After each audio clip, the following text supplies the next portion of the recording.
All right, today we're talking with Air Force veteran Kurt Yeghian. He's the founder and CEO of Existing Conditions. Kurt, you guys are doing some interesting things in the building and construction business. Before we get to talking about that, take us back. Tell us what you did in the Air Force. Well, thank you, Joe, for having me on the show. I really do appreciate it. And to start off, I joined the Air Force when I was 17 years old, right out of high school. I didn't quite know what I wanted to do yet, and I thought it would be a great place to get started. And as it turns out, it sure was. I spent most of my time in a civil engineering unit in the Air Force, and that consisted a lot of, not only force protection kind of stuff, but also building up of existing infrastructure, whether it's runways or housing, things of that nature. Very satisfying. Did a lot of my time in Panama at Howard Air Force Base, back when that was U.S. territory still, and various other places in South Central America, and even as far away as Goose Bay, Labrador. Spent some time there, unfortunately. Wow. So that was a little bit about what I did in my time.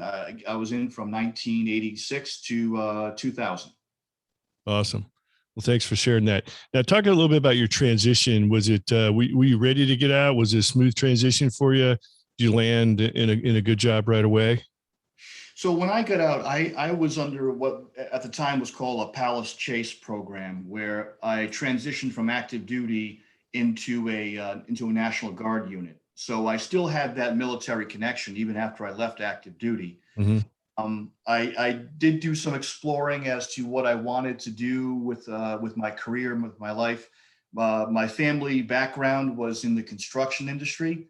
And since I built some skills and learned a lot of things when I was in the Air Force in an engineering unit, I decided to go to architecture school, which I did using the GI Bill. And that was extremely helpful to me doing that.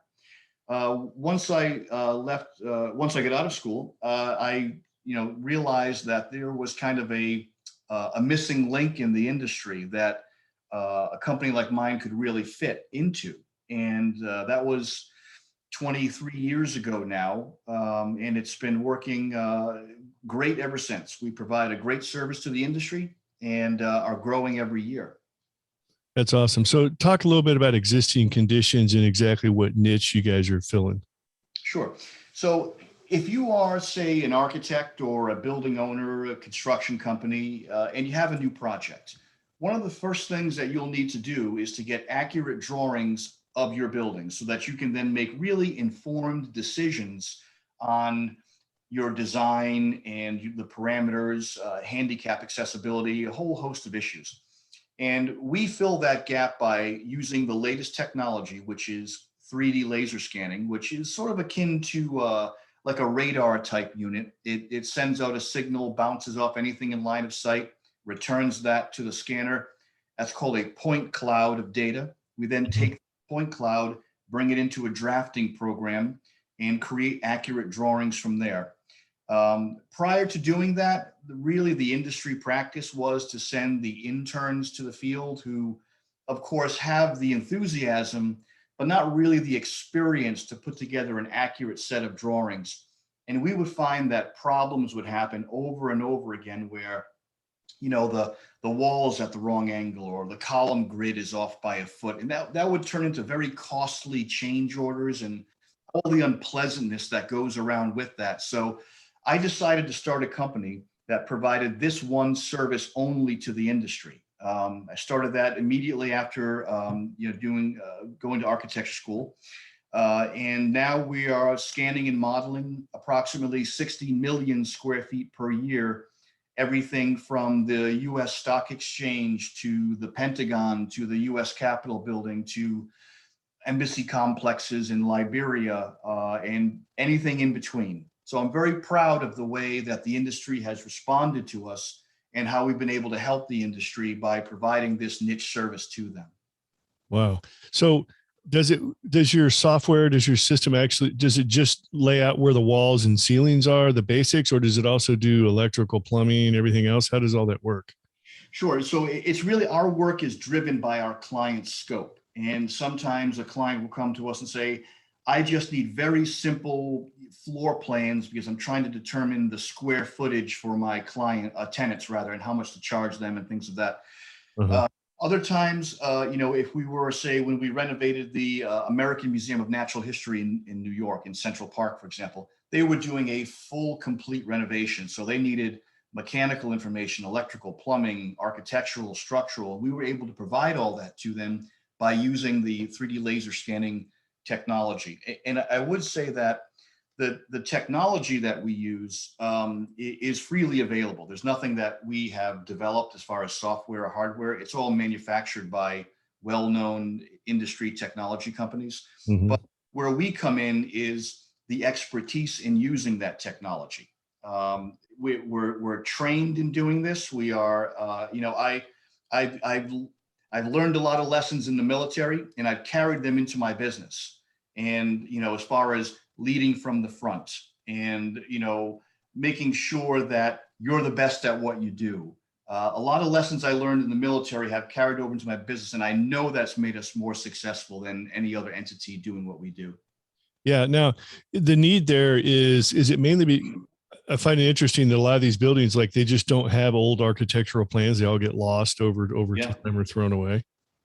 that happens. That's what's kept us in business for all these decades. I mean, even buildings that you would think the New York Stock Exchange would have an accurate set of drawings for the buildings, but they don't. They may have the water stained paper drawings from 1925 in the basement, and that's what they have. So we come in and not only can provide them with that data, but do it in the most current electronic format that their designers can use in their software. So Mm-hmm. that's Yeah, because even if they had drawings from 1920s, you would still have to convert that into the CAD programs that everybody's using today. absolutely, yes, that's correct. Yeah. How are you able to map out electrical and plumbing lines within walls and stuff like that? How are they doing that?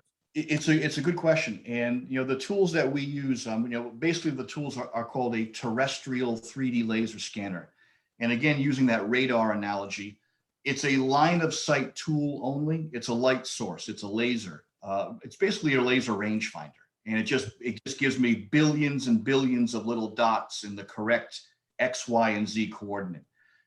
So it's only line of sight. So if there are things that are obscured behind walls or that we can't see, we may be able to get the client to do some destructive testing, some probing, but generally speaking, it's a line of sight tool only.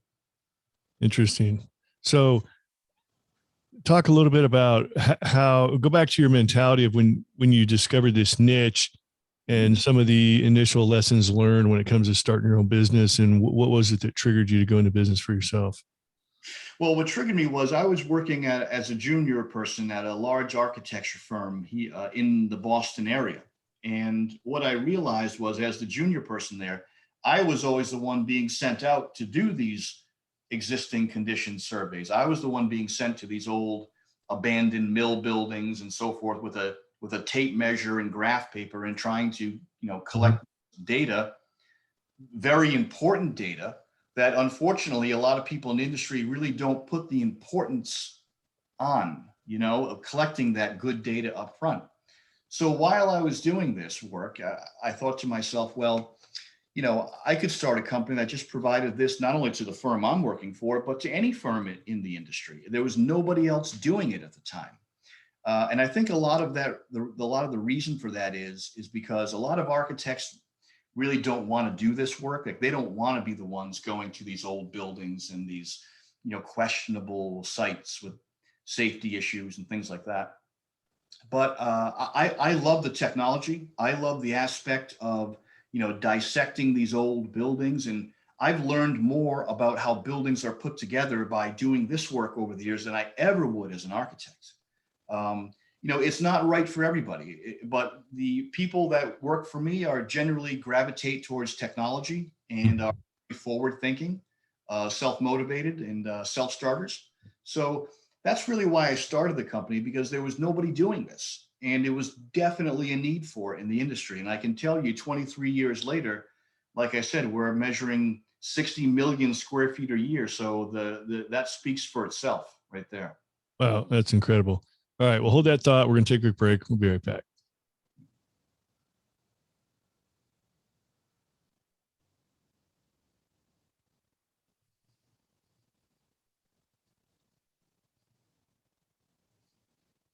All right, back talking with Kurt Yeghian. So from existing conditions. So Kurt, back when you were fresh out of school working for an architectural company, you became the technical expert going out in the field doing this sort of thing, um, sizing up current existing businesses or buildings for folks that are looking to do renovations and upgrades, that kind of thing. You decided to start your own business. Now, oftentimes when you're the technical expert and you think, man, I could just go do this on my own and do a better job or make more money at it because I don't have all this overhead. Talk about some of the surprises when you first started your business where you're the technical expert, but now you've got all these other things associated with actually running a business. Sure. So it's a great point you make, because there are a lot of people out there who have expertise in their specialty but don't have the business acumen or the want or desire to really run a business. And I would say that some of my background before the military, like just kind of being in a family that ran a business, a small business, it taught me some lessons, but it really wasn't until I really hit the ground running and started working as the technical expert in this field that I started to realize, there are things that I didn't think about. There were things like, I need to get insurance, I need to get, workman's comp coverage, I need to, build a better website or hire an accountant, things of that nature. It was really, I was so excited to get started and I loved what I was doing. And I still do love what I'm doing so much that it was almost like I just kind of waded right into it and got started before I started, getting those kind of infrastructure pieces in place. Mm-hmm. Quickly learned that you can't go on some job sites unless you have the proper insurances in place. You can't do certain projects unless you have certain credentials from the state that you're working in, and it's going to be very problematic if you don't have people who are helping you with legal matters or accounting matters or technical matters. So it was one of those things that I've done my whole life. I would like to sit here and say that I came up with some very complicated business plan and implemented it and adhered to it, but that really wasn't the case back then. I really just kind of went for it and started working and got one job, then got the next job and got the next job. And then once I was maybe a year or two into it, I started thinking, well, maybe I needed to, get some of these other pieces in place to back me up, the lawyer, the accountants, hiring the right people and all that kind of thing. So that's really how I started it. It may not be the ideal way, but it seemed to have worked for me back then. I think I'm a better learner when I'm just doing things like in the saddle rather than trying to read about it or something like that. I was too excited to get started. Right. And you knew there was already demand for the service you were providing. Yeah. Did you ever really did you ever really have a shortage of business from the day you started? Surprisingly, no. I mean, I really feel like, you kind of become successful first and then you earn money. It's like earning money isn't a measure of success. I think that, once you got out there and people started saying, hey, this is great. Kirk can go out there and get this done better, faster, and cheaper than I can, and I don't have to do it. Why wouldn't I hire him? And that's kind of been the attitude in the industry.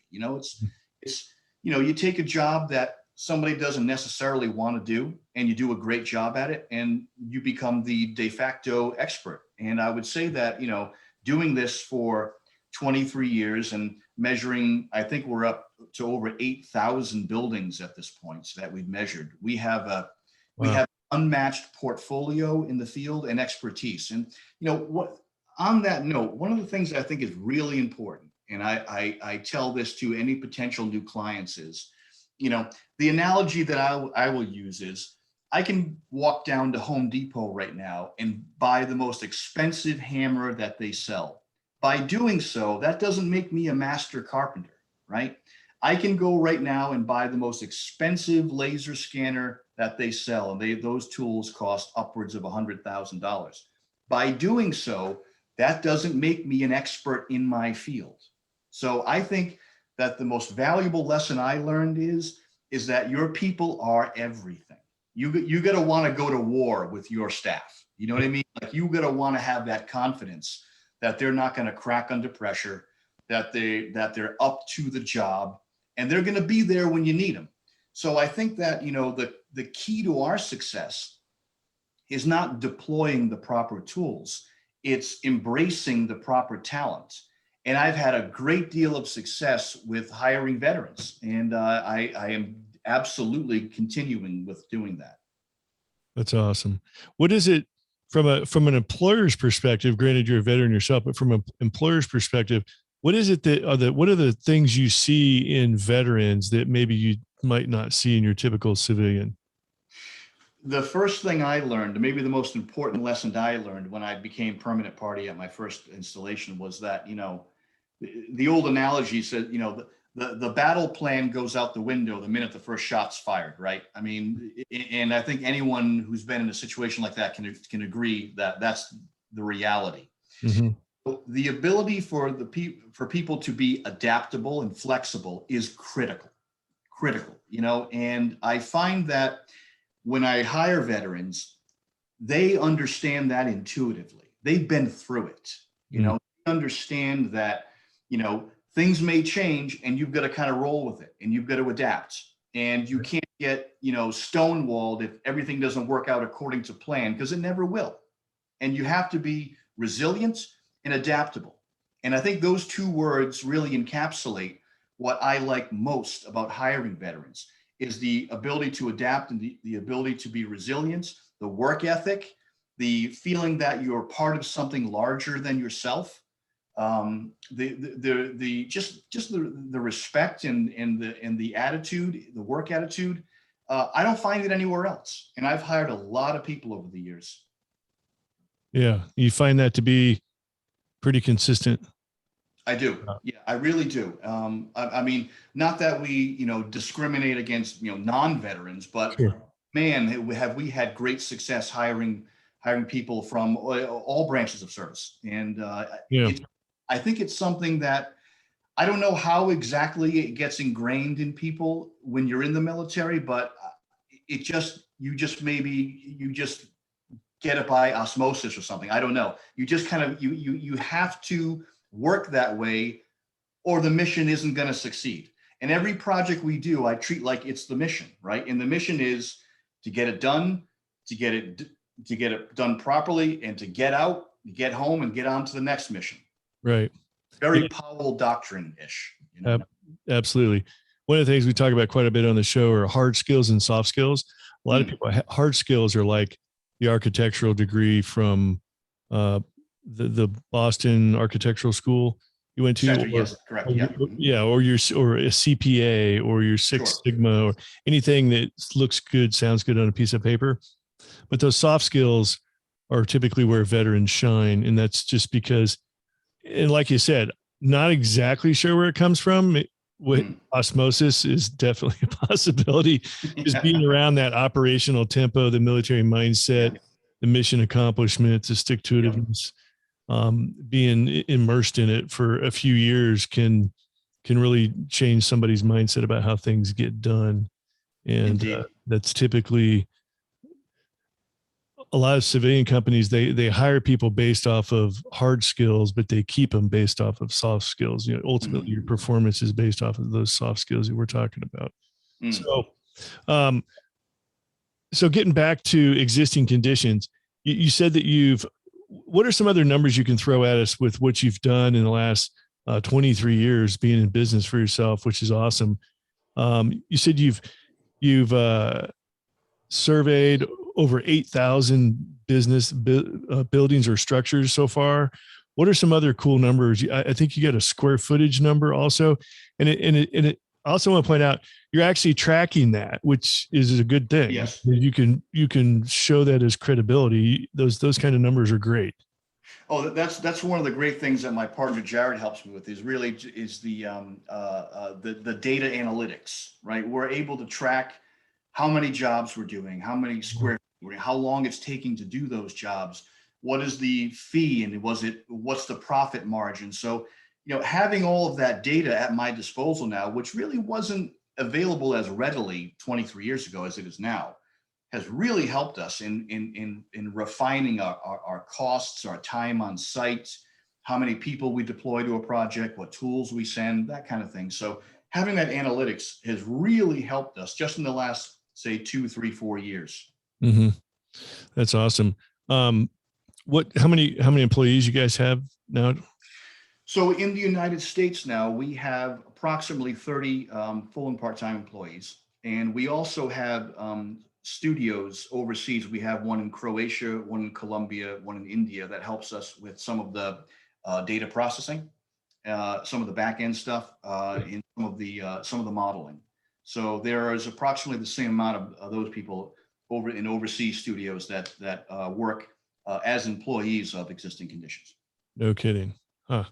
And one of the things I always like to ask successful entrepreneurs is, could you ever imagine yourself going back to work for someone else? Oh, I'd be a terrible employee. No, I was a terrible employee before I became. I mean, I You're thrived. unemployable. I thrived in the military, but and I was enlisted.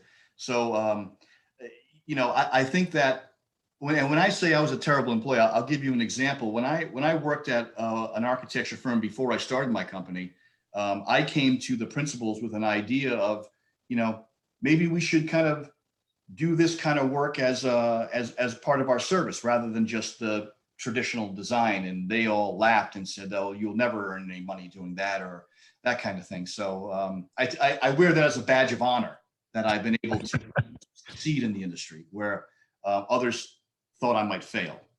So you actually brought the idea for Existing Conditions, which you've been doing successfully for 23 years now, to a previous employer, and they just laughed it off. Oh, they fired me as well. Yeah. Wow. That's awesome. Yeah, I really wanted to be more than a drafter. And even at that young age, I felt like I was more mature because of my military experience, and I was still in the National Guard at the time. And I went to my employer and said, "You know what? I think there's a whole vertical." I wasn't thinking it through properly at the time. Like, why would I bring them in? At the time, I was thinking, well, maybe I'll bring them in because, they have the infrastructure in place and whatever. But at the end of the day, it wasn't the right infrastructure. And I'm so happy that I just went off and did it on my own. And then I thank them for firing me every time I think about that story. Yeah. Yeah. I've been having this thought lately. The idea kind of came out of my recent moving experience with U-Haul and everything. And the company U-Haul has been around forever, and it's made money every year. It always makes money. And like the local place we were renting our equipment from, it's been there. That particular location has been there since like 1963. It's the same building. Obviously there's demand and people are always moving, which is the business model. And it really drives home the thought that, if you're out there and you've got this idea for a business, or you're looking to go into business for yourself or do something like that, run your own show. Everyone always says, "Well, have you done a market study?" Well, really what they're saying is there demand for your product or service that you want to do right now? Because there's a lot of veterans, and I've been guilty of it myself. They want to create something out of thin air. And you're a perfect example of, you were in the business, you're in the grind, you're doing it, and you see this segment of what you're currently doing as a full-blown opportunity, and you pivot towards it, and then you make it happen. And I would say that right there is probably more important when it comes to starting a business for yourself. Is there built-in demand already there, and all you got to do is figure out a way to fulfill the demand? I would agree with that, and being in the business, like you said, I mean, I was the one, whenever there was a, broken down old building for me to measure, I was the one as a junior guy going to do it. So a lot of me thought, well, why am I doing it for this guy for, $15 an hour? I can start my own business. I can do it better. And I can have the right people, and I can get the right equipment and do this and be the best at it. And I really feel like that's what they are. That's what we are. There's no other company out there that does what we do, that has the portfolio, that has the experience, that has the expertise. it's demonstrable. I'm not just saying that because it's my business. It's really it's a known quantity in the industry. Right. One of the things that I've been doing lately is we've been starting like a mentoring program with architecture schools in the area for Awesome. kids who have good ideas, who don't want to be, laughed at like I was 23 years ago. Maybe you can embrace those people and listen to them and get their ideas and help them. And we've been doing a lot of that, exploring that lately. And I want to do much more of that. Absolutely. Well, Kurt, it's been a pleasure talking with you. We're getting close to the end of our time. I do want to give you the last word. Typically, I like to ask the guest, if you were talking to somebody, you mentioned mentoring. If you're talking to somebody in the military or somebody that's just on their way out, transitioning out of the military that really wants to get into entrepreneurship, start their own business, what kind of advice would you have for them? What thoughts come to mind? Well, I mean, certain cliche things like, right, like, don't listen to other people when they try to be negative, because a lot of people are like that because they're not willing to do it, and I think that, successful people are those who are willing to do things that other people just aren't willing to do, and it's not easy, right? So don't dilute yourself to think, well, I'm going to start my own business and I'm just going to, go to the country club and boss everybody around. It doesn't work that way. You have to lead from the front. And I say that because, there were people in leadership positions when I was in the military that didn't do that. And it was hard to respect them. It was hard to have that. You respected the rank, of course, but it was hard to respect the people because, their leadership skills were lacking. And I really feel that, if you lead from the front, if you're in the trenches with your people, that they want to fight for you. They want to succeed for you because their success is my success. So I would say to people that, continue to hone those skills you learned in the military because they are invaluable. And believe me, employers recognize that. It is definitely an asset that you have military experience. And every employer that I've spoken to will concur with me on that one. So I would say that, there's a lot of talk about, well, you have to will yourself to be successful. You just gotta, it's pure will to do something. And I don't think it is. I think you gotta love it. I think you gotta love what you do. And I love what I do. I get up every morning, 23 years later, and I can't wait to get into my seat and start doing what I do. I love it. And I think if you don't have that, you can have all of the intelligence and documents and pieces of paper in the world. You're not going to be successful unless you really sit down and love what you do. It's not just about money at all. If you love what you do and you work diligently at it every day and you're adaptable and resilient, you will be successful. And then after you become successful, that's when the money starts coming in because you created something successful.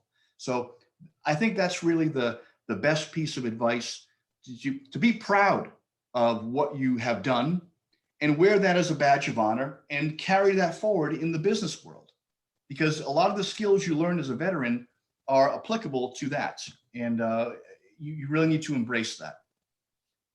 Well said, Kurt. That's awesome. All right. Well, we're out of time. Thank you for sharing your entrepreneurial success story. A lot of phenomenal golden nuggets in there, and appreciate you sharing your story. Thank you, Joe. Thank you for your service. I really appreciate the opportunity. You bet. You too. All right. These two veterans are Oscar Mike.